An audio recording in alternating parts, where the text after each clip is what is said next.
The most pressing issues on the minds of everyone now is first the coronavirus and then the drop in oil prices. These have caused panic for the global markets. Oil prices plunged to multi-year lows on Monday as tensions between Russia and Saudi Arabia escalated, sparking fears on the street that an all-out price war is imminent. Well, let's talk to Dumebi Iyeke, one of the research analysts with Financial Derivatives Company. She joins us here in the studio. Hello, Dumebi. Thank you for joining us. Thank you so much for having me. Well, first it was the coronavirus, and now oil prices. So yes. How long will this negative market sentiment, continue to take a toll on prices?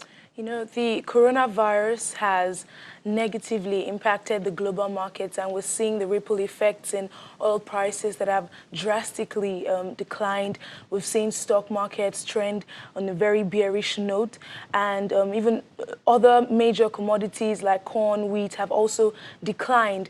And this is largely due to the coronavirus hitting China, a major global economy in the world. So with this happening, we can see that the impact of the coronavirus is spread across three dimensions. We have the health effect, we have the trade and investment effect, and we have the oil market effect. For the health effect, we're seeing that the more people are isolated, the more labor productivity declines because more people are off work, and now they're not at their best to produce and do more for their companies and in turn increase aggregate output. For the trade and investment effect, we're seeing a slowdown in trading activities from various countries, and this generally has affected trading activities globally. For investment, we've seen that investors have, transitioned from stock prices, from the stock market to safe haven assets. Recently, we saw that the price of gold has reached a 7-year high, and this is because more people are transitioning towards that market. For the oil market, that's where we're seeing so much dwindling in oil prices that's become extremely volatile. So how long will this last? We can't really put a timeline or a time lag to it, but what we can say is as long as the virus lingers, as long as it continues, we'll definitely see this negative impact in the global market and generally other domestic economies like Nigeria. All right. Now, Nigeria's trade with Southeast Asia, or especially China, the trade stands at about 19.7% of its total imports. Now, with these countries badly hit by the virus, what would be the effect on Nigeria's international trade and, of course, the GDP growth in the coming quarter? Definitely, we've seen a lull in trading activities owing to the impact of the coronavirus. So with this happening, definitely it would have a ripple effect in the GDP figures in the coming quarters. Why? Because GDP is a reflection of the amount of economic activities that go on in the economy. So, and when there's a slowdown in any of its components, like the trading activities, we'll definitely see an impact in the GDP figures in the coming quarters. Now, in the last 2 weeks, like we did mention earlier, Brent lost about 34.85%, largely because of the deadlock between Saudi Arabia and Russia on oil production quota.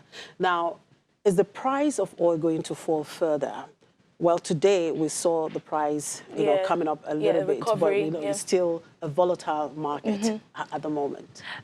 Definitely, the reason for the OPEC meeting in the first place was to agree on a further cut in oil production to offset the declining prices of oil.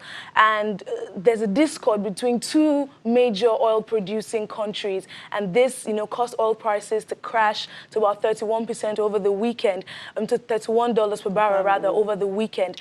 And even though we've seen a slight recovery, if this discord persists and oil prices are not able to, if this discord persists and oil production is either increased in the market, there are two likely scenarios.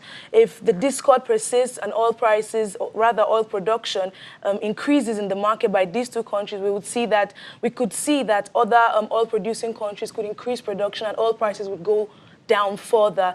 But if they come to an agreement and oil production is cut, we could see oil prices inch up. It's still about the It's price still war. about, exactly, it's still about the All right, price so war. what's in store for Nigeria? For in Nigeria, all this? Nigeria stands in a very sensitive position because Nigeria is more oil production sensitive than oil price. So the expectation is if oil production is cut, we're hoping that the cut in oil production, Nigeria can make up for that with the increase in oil prices. So that's where Nigeria stands, and it's a very volatile and sensitive position. Well, for now, I guess our budget Yes. is in trouble a little Exactly. bit. Anyway, thank you very much for Thank your you so time. much for having me. Thank you. Dumebi Iyeke is one of the research analysts with Financial Derivatives Company.